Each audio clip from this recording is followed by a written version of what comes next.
इल्जाम लगाया तुसी कुटमार भी कीती भी है कुटमार रजिंद्रा अस्पताल दे मैं नहीं की कुटमार। ਜਦੋਂ मैं रजिस्ट्री करके निकलिया उस टाइम इन्हों ने मैनू मतलब बुरा भला बोलन लगे। आ देखो मेरे ना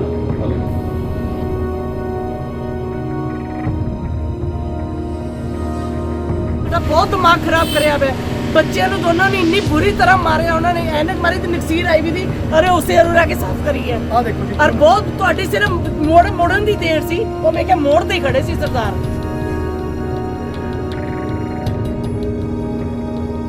बिल्कुल गलत तरीके ना हो रही है।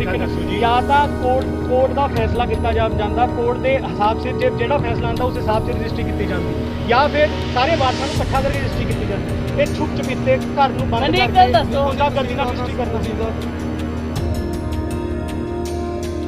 खबर लेंदे पटियाले तो पटियाले शहर ਦੇ ਇੱਕ ਪਰਿਵਾਰ ਦੇ ਵਿੱਚ ਦੋ ਭਰਾਵਾਂ ਦਾ ਆਪਸੀ ਝਗੜਾ ਸਿਰਫ ਤਾਂ ਸਿਰਫ ਝਗੜੇ ਦੀ ਵਜ੍ਹਾ ਪ੍ਰਾਪਰਟੀ ਦੱਸੀ ਜਾ ਰਹੀ ਹੈ, ਜਿਸ ਦੀ ਰਜਿਸਟਰੀ ਨੂੰ ਲੈ ਕੇ ਇੱਕ ਬਜ਼ੁਰਗ ਮਹਿਲਾ ਵੱਲੋਂ ਕਰਵਾਈ ਗਈ। ਰਜਿਸਟਰੀ ਕਰਵਾਉਣ ਦੇ ਲਈ ਤਹਿਸੀਲਦਾਰ ਖੁਦ ਘਰ ਪਹੁੰਚੇ ਔਰ ਮਾਮਲਾ ਗਰਮ ਹੋ ਗਿਆ। औरत ਦੇ ਬਾਕੀ ਰਿਸ਼ਤੇਦਾਰਾਂ ਨੇ ਇਲਜ਼ਾਮ ਲਾਏ ਨੇ ਕਿ ਤਹਿਸੀਲਦਾਰ ਸਾਹਿਬ ਨੇ ਗਲਤ ਤਰੀਕੇ ਨਾਲ ਘਰ ਆ ਕੇ ਰਜਿਸਟਰੀ ਕਰਵਾਈ ਹੈ ਔਰ ਇਸ ਸੰਬੰਧ ਵਿੱਚ ਜਦੋਂ ਤਹਿਸੀਲਦਾਰ ਦੇ ਨਾਲ ਪੱਤਰਕਾਰਾਂ ਨੇ ਗੱਲਬਾਤ ਕੀਤੀ ਤੇ ਉਹਨਾਂ ਨੇ ਕਿਹਾ ਕਿ ਰਜਿਸਟਰੀ ਮੈਰਿਟ ਦੇ ਆਧਾਰ ਤੇ ਹੋਈ ਹੈ ਔਰ ਬਿਲਕੁਲ ਸਹੀ ਪੈਮਾਨੇ ਤੇ ਹੋਈ ਹੈ। ਔਰ ਇਹ ਗੱਲਬਾਤ ਸੁਣਦਿਆਂ ਹੀ ਮਾਹੌਲ ਜਿਹੜਾ ਪੂਰੀ ਤਰ੍ਹਾਂ ਗਰਮਾ ਗਿਆ। ਬਾਹਰ ਖੜੇ ਰਿਸ਼ਤੇਦਾਰਾਂ ਤੇ ਰਜਿਸਟਰੀ ਕਰਵਾਉਣ ਵਾਲੇ ਰਿਸ਼ਤੇਦਾਰ ਨੇ ਬਾਹਰ ਤੋਂ ਕੁਝ ਅਗਿਆਤ ਲੋਕਾਂ ਨੂੰ ਬੁਲਾ ਕੇ ਹਮਲਾ ਕਰਵਾ ਦਿੱਤਾ ਔਰ ਇਸ ਹਮਲੇ ਦੇ ਵਿੱਚ ਇੱਕ ਵਿਅਕਤੀ पूरी तरह घायल हो गया, जिन्होंने रजिंद्रा के सरकारी हस्पताल एडमिट करवाया गया। थाना अफसर कलोनी दे विच इस मामले नूं दर्ज किया गया है। इस संबंध में की गलबात हुई है, आओ सुनते हैं। मेरा नाम संजीव कुमार गौर। तहसीलदार साहब अज जिहड़ा है एक ऑफिसर कलोनी दे विच तुसीं कोई घर दे विच रजिस्ट्री कराउण गए सी? घरे रजिस्ट्री करके आए जी मैं जी। ते उत्थे कोई लोगों वालों जिहड़ा है इल्जाम लगाया गया कि यह गलत तरीके नाल जिहड़ी रजिस्ट्री की गई है। नहीं, उन्हों का फैमिली डिस्प्यूट है। आपस की है उन्होंने मतलब ना ग्रैंड मदर है वो जिंदी है तो वो ग्रैंड मदर के नाम से मतलब दो प्रॉपर्टियां उन्होंने गलतफहमी ज़्यादा हुई है भी तिन्ने दुकानों की कितने रजिस्ट्री हो गई है भी उन्होंने वाली दुकान की रजिस्ट्री हुई है, उन्होंने वाली दुकान की कोई रजिस्ट्री नहीं हुई है। तो जड़ियाँ उन्होंने ग्रैंड मदर में आउंदियां सी वो उन्हें अपनी मर्जी नाल अपने पोते के नाम से कराइया। वो ये चाहते थे भी मतलब साढ़े नाम से भी सानू भी मतलब मिलेगा। वो मैं इन्होंने कहा भी जब तक कोर्ट चो कोई स्टे वगैरह मतलब अपनी साड़ी होवे तां मैं रजिस्ट्री रोक सकदा। ठीक है जी। वो मतलब कोई है नहीं सी स्टे वगैरह इन्होंने को कोई है नहीं सी। दादी अपनी मर्जी नाल अपने पोते के नाम से रजिस्ट्री कराई है। हाँ जी हाँ दी सी उन्होंने मैं उन्होंने दस्सिया भी सीगा यही गल भी स्टे दे मतलब ना होने ते मैं रजिस्ट्री नहीं रोक सकदा। फिर उन्होंने ये भी कहा भी साडे वाली दुकान की रजिस्ट्री साडे नाम से कर दो भी मेरे फादर के नाम से एक दुकान साढ़े हिस्से आई हुई है वो साढ़े नाम से कर दो। वो मैं कहा भी ठीक है तुहाडी बनती है तुसीं अपनी करा लो। उन्होंने भी अपॉइंटमेंट ली हुई है सोमवार की, उन्होंने भी होई तो सर उन्होंने कहना है कि कोई SDM है साहब समाना उन्होंने इन्वॉल्वमेंट करके सारा ये गलत तरीके नाल जिहड़ा काम नहीं उन्होंने इन्वॉल्वमेंट करके भी मैरिट के काम है जे कोई किसी का रिश्तेदार है तो इसका मतलब ये थोड़ा भी गलत काम होगा। ਇਹ ਜਿਹੜੇ ਵਾਰਸ ਹੁੰਦੇ ਆ ਇਹ ਵਾਰਸ ਸਾਰਿਆਂ ਦੀ ਰਜਾਮੰਦੀ ਨਾਲ ਜਦੋਂ ਪ੍ਰੋਪਰਟੀ ਆਪਾਂ ਵੰਡਦੇ ਆ ਉਹਦੇ ਵਿੱਚ ਇਹਨਾਂ ਦੀ ਜੀ ਫੈਮਿਲੀ ਸੈਟਲਮੈਂਟ ਡੀਡ ਹੋਈ ਹੈ ਉਹਦੇ ਵਿੱਚ ਸਾਰਿਆਂ ਦੇ ਸਾਈਨ ਨੇ ਇਹਨਾਂ ਦੇ। ਉਹਦੇ ਜਿਹਨਾਂ ਨੇ ਸਾਰੀ ਆਪਣੀ ਪ੍ਰੋਪਰਟੀ ਵੰਡੀ ਹੋਈ ਹੈ ਉਹਦੇ ਵਿੱਚ ਇਹਨਾਂ ਨੇ ਕੀਤਾ ਹੋਇਆ ਵੀ ਆਹ ਪ੍ਰੋਪਰਟੀ ਇਹਦੀ ਹੈ ਜੀ, ਆਹ ਪ੍ਰੋਪਰਟੀ ਇਹਦੀ ਆ, ਆਹ ਪ੍ਰੋਪਰਟੀ ਇਹਦੀ ਹੈ। ਉਸੇ ਦੇ ਮੁਤਾਬਕ ਸਾਰਾ ਕੁਝ ਮਤਲਬ ਕਰ ਰਹੇ ਆਪਾਂ। ਉਹ ਇਹਨਾਂ ਨੇ ਕਿਤੇ ਵੀ ਚੈਲੰਜ ਨਹੀਂ ਕੀਤਾ ਅਜੇ ਤੱਕ, ਨਾ ਉਹਦੇ ਖਿਲਾਫ ਕੋਈ ਸਟੇ। ਜਿਹੜੀ ਅੱਜ ਰਜਿਸਟਰੀ ਜੋ ਕਿਹੜੀ ਜਗ੍ਹਾ ਦੀ ਹੋਈ ਹੈ ਜੀ?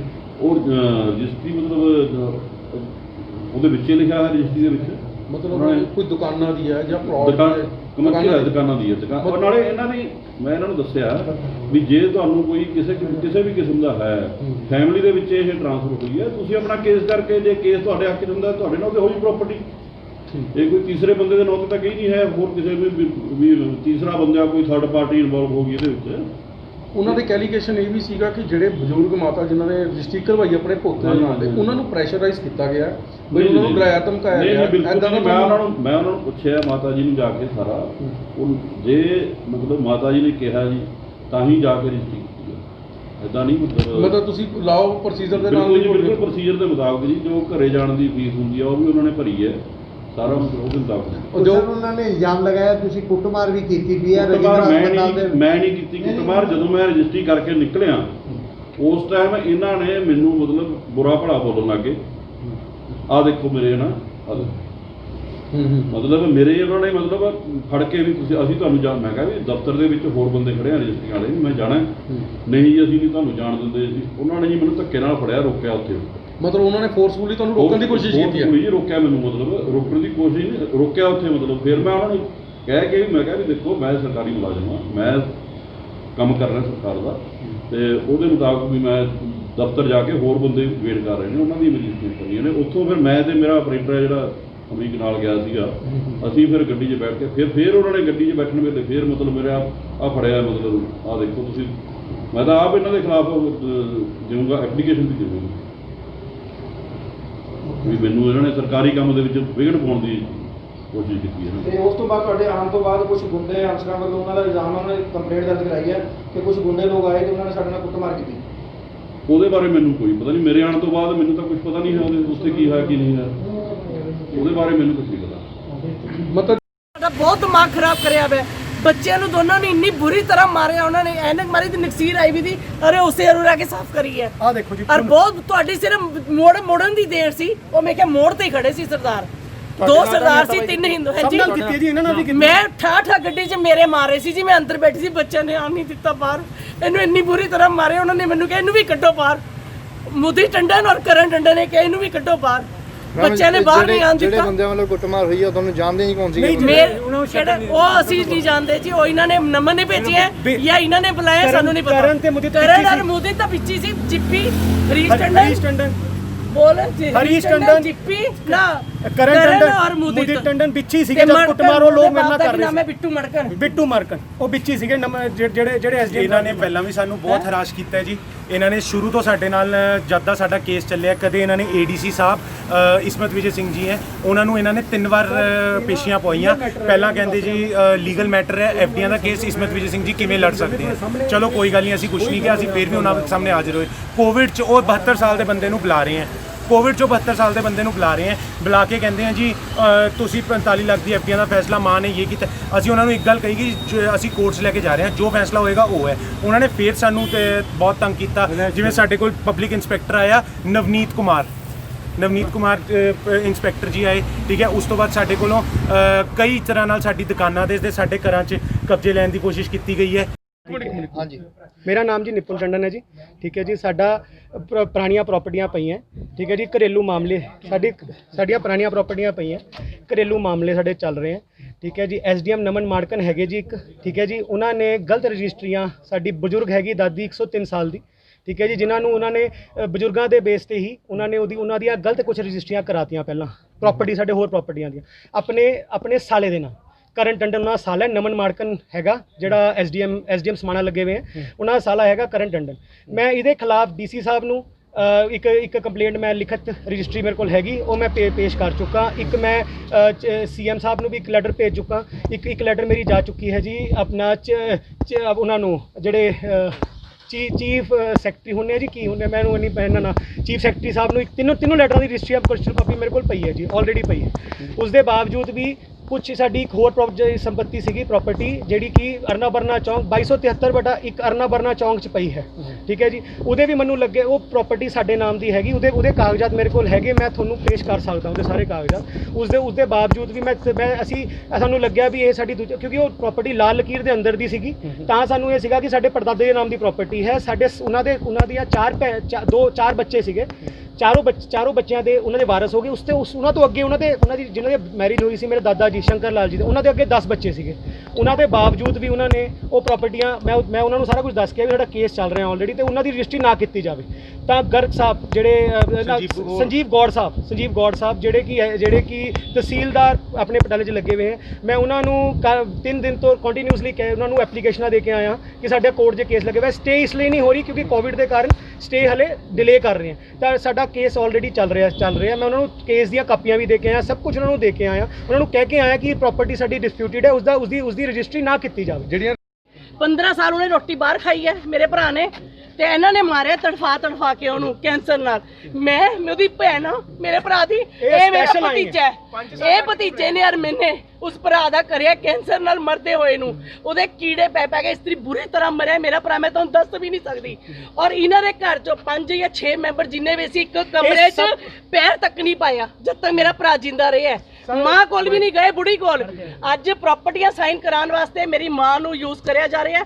ਮੇਰੀ ਮਾਂ ਨੂੰ ਇੱਥੇ ATM ਦੇ ਤੌਰ ਤੇ ਬਿਠਾਇਆ ਗਿਆ, ਹੁਣ ਉਹ ਖਾਲੀ ਹੋ ਚੁੱਕੀ ਹੈ। ਇਹ ਹੁਣ ਸਾਰਾ ਕੁਝ ਆਪਣੇ ਨਾਮ ਕਰਾ ਰਹੇ ਹੈ, ਬਿਲਕੁਲ ਗਲਤ ਤਰੀਕੇ ਨਾਲ ਹੋ ਰਹੀ ਹੈ। ਜਾਂ ਤਾਂ ਕੋਰਟ ਦਾ ਫੈਸਲਾ ਕੀਤਾ ਜਾਂਦਾ, ਕੋਰਟ ਦੇ ਹਿਸਾਬ ਸਿਰ ਜਿਹੜਾ ਫੈਸਲਾ ਆਉਂਦਾ ਉਸ ਹਿਸਾਬ ਸਿਰ ਰਜਿਸਟਰੀ ਕੀਤੀ ਜਾਂਦੀ, ਜਾਂ ਫਿਰ ਸਾਰੇ ਵਾਰਸਾਂ ਨੂੰ ਇਕੱਠਾ ਕਰਕੇ ਰਜਿਸਟਰੀ ਕੀਤੀ ਜਾਂਦੀ। ਇਹ ਛੁਪ ਚਪੀਤੇ ਘਰ ਨੂੰ ਬੰਦ ਕਰਕੇ ਗੁੰਡਾਗਰਦੀ ਨਾਲ ਰਜਿਸਟਰੀ ਕਰਨਾ। ਤਹਿਸੀਲਦਾਰ ਸਾਹਿਬ ਨਾਲ ਗੱਲ ਨਹੀਂ ਕੀਤੀ ਵੀ ਇਸ ਤਰ੍ਹਾਂ ਕੀਤੀ ਹੈ ਜੀ।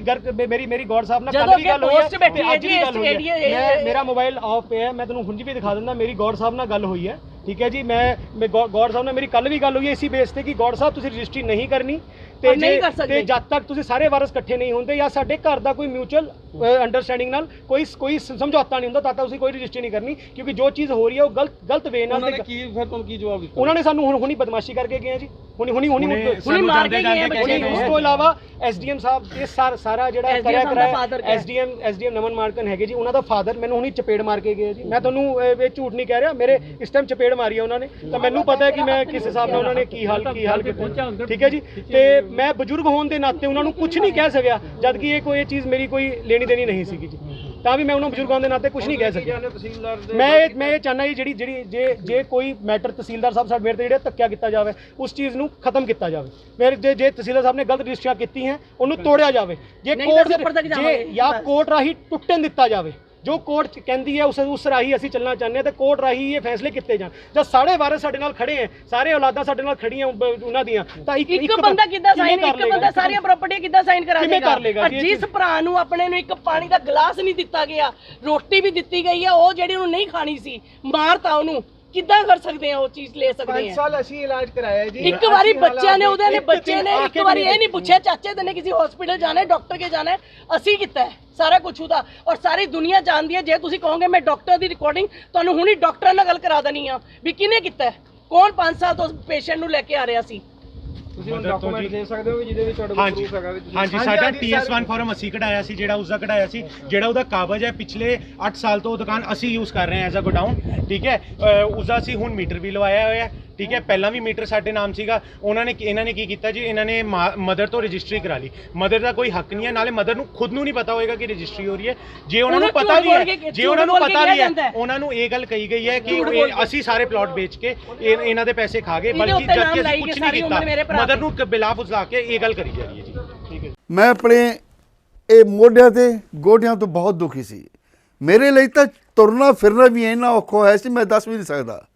ਪਰ ਜਦ ਤੋਂ ਮੈਨੂੰ ਫੀ ਰਿਲੀਫ ਮਿਲਿਆ, 2.5-3 ਮਹੀਨੇ ਇਸਤੇਮਾਲ ਕਰਨ ਤੋਂ ਬਾਅਦ ਗੋਡੇ ਵੀ ਓਕੇ, ਮੋਢੇ ਵੀ ਓਕੇ। ਜੇ ਤੁਸੀਂ ਵੀ ਕਿਸੇ ਇਸ ਤਰ੍ਹਾਂ ਦੀ ਬਿਮਾਰੀ ਤੋਂ ਪਰੇਸ਼ਾਨ ਹੋ ਤੇ ਬੇਝਿਜਕ ਹੋ ਕੇ ਇਸ ਨੂੰ ਇਸਤੇਮਾਲ ਕਰੋ। ਸਿਰਫ 2.5-3 ਮਹੀਨੇ ਇਹ 125 ਬਿਮਾਰੀਆਂ ਤੱਕ ਦਾ ਇਲਾਜ ਕਰ ਸਕਦਾ ਹੈ।